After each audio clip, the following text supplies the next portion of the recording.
Hello, fellow readers. Today, I'm going to talk about William Faulkner's novel, The Sound and the Fury. But first, a short anecdote. Picture me, a freshman in college, dewy-eyed with my own imagined maturity, and I was ready for real literature. I decided to look on the New York Times list of greatest novels of all time. I had already read Fitzgerald and Huxley, and I was not going anywhere near Joyce. So that left me with Faulkner, which I dove into enthusiastically and said so to anyone who would listen. My enthusiasm lasted exactly 15 pages. That's when I realized that thing that authors do where they throw you into a confusing situation and then explain it a little while later. Yeah, Faulkner wasn't going to do that. And that's the problem that I have with this book. It's just too much. It's a literary critic's wet dream. Every single page is rife with symbols, and every sentence merits pages of analysis. You know how you always wondered if your English teacher wasn't just full of it, and if that tree wasn't really just a tree? Well, I'll tell you now. In this book, every single tree, lake, and golf ball is so full of symbolism that it's easy to forget that there's actually supposed to be a story here. I firmly believe that the main reason that anybody reads The Sound and the Fury is to be able to say that they have read The Sound and the Fury. The first 75 pages are from the point of view of a mentally handicapped man, and as a result, the whole thing is sort of wibbly-wobbly, timey-wimey. I relish a literary challenge as much as anyone. To me, hard does not equal bad, but this was ridiculous. I actually had to use the Spark Notes, which I really don't like. I like to be able to form my own opinions of a book, but this is a direct quote from the Spark Notes. No amount of prior reading really prepares readers for what they are about to experience in this particular novel. No amount of prior reading. So, I will try to summarize as best I can. It's not really one cohesive story, it's more like a collection of events that define this old Southern family, the Compsons. These events span about 30 years, and they're narrated by the three Compson boys.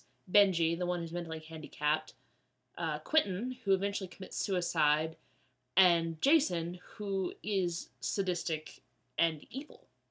The main theme of this book is family expectations, what it feels like to be under that kind of pressure, and what happens when you don't meet those expectations.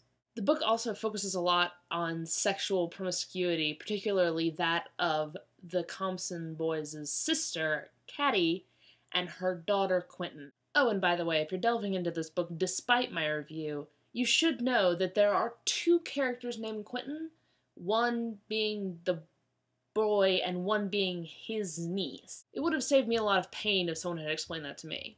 Of course, that someone should have been Faulkner, which is exactly my point. Somehow this book drips disdain for its reader, and I really don't think that that's a good quality in a novel.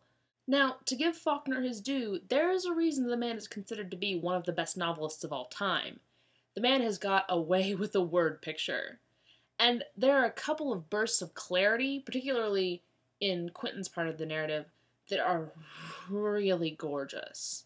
But for me, The Sound and the Fury was not an enjoyable read. Like I said, the only thing that I got out of it was, now I can say I read The Sound and the Fury. Yay! And in my efforts to get you to read more, we've come to the recommendation part of my review, where I give you books to read based on this novel. The problem is, if you like The Sound and the Fury, you baffle me. Not in a bad way, on the contrary, I'm quite impressed. But I don't know what else that you might like to read.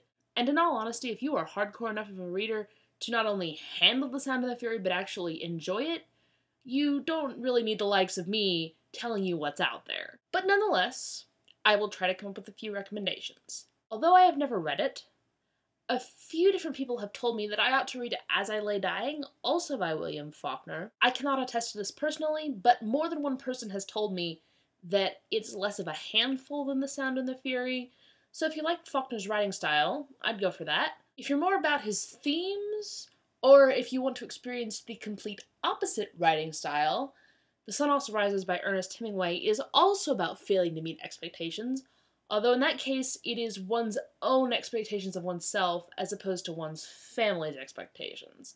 Also, these novels both involve a castration that is integral to the plot, but which nobody ever comes out and tells you actually happened. You just have to infer from subtext. So that's all I have to say. Now, I would love to hear your opinions of The Sound and the Fury, especially if you enjoyed it. I would really like to know why. So leave a comment or a video response if you've got something to say. Otherwise, thanks for watching and keep on reading.